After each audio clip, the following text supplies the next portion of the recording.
હુમલા કેસમાં કલાકાર દેવાયત ખવડ સહિત 4 આરોપીઓને પોલીસે દુધઈ નજીકથી દબોચી લીધા। અમદાવાદમાં રહેતા ધ્રુવરાજસિંહ ચૌહાણ પર હિચકારી હુમલો કરી બંદૂક તાકી પતાવી દેવાની ધમકી આપવા મામલે આજે 17 ઓગસ્ટના રોજ બપોરે લોક સાહિત્યકાર દેવાયત ખવડ સહિત 6 લોકોને છેવટે દુધઈ નજીક ફાર્મ હાઉસમાંથી ધરપકડ કરી લેવાઈ છે।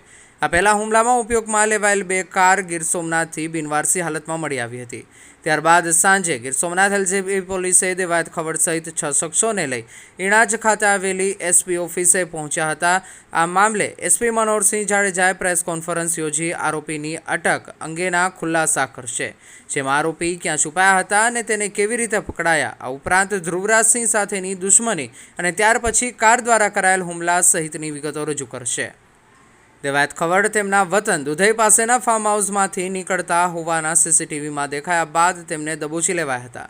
હુમલાખોરોને ધ્રુવરાજસિંહની 17 તોલાની સોનાની ચેન અને કારમાં રહેલા 43,000 રોકડા પણ લૂંટી લીધા હોવાનો આરોપ છે। તાલાળા પોલીસે મૂડી પોલીસનો સાથ લઈ દેવાયત ખવડના મૂળ ગામ દુધઈ ગામે આવેલા ફાર્મ હાઉસ અને ગામમાં તપાસ આરંભી હતી। પોલીસે સીસીટીવી ચેક કરતા દેવાયત ખવડ બનાવ બાદ દુધઈ ગામે આવી તેમના ફાર્મ હાઉસમાં ભોજન લઈ અન્ય જગ્યા પર જવા નીકળ્યા હોવાનો સીસીટીવીમાં ખુલાસો થયો હતો। પોલીસે દુધઈ સરલા સહિત તેમના નજીકના મિત્રો સહિતનાને બોલાવી પૂછપરછ સહિત વિવિધ દિશામાં તપાસ આરંભી હતી। ત્યારે ગીર સોમનાથ જિલ્લા એલસીબીના પીઆઈ એમવી પટેલે દેવાયત ખવડને પકડી લેવાયો હોવાની સત્તાવાર પુષ્ટિ કરી છે।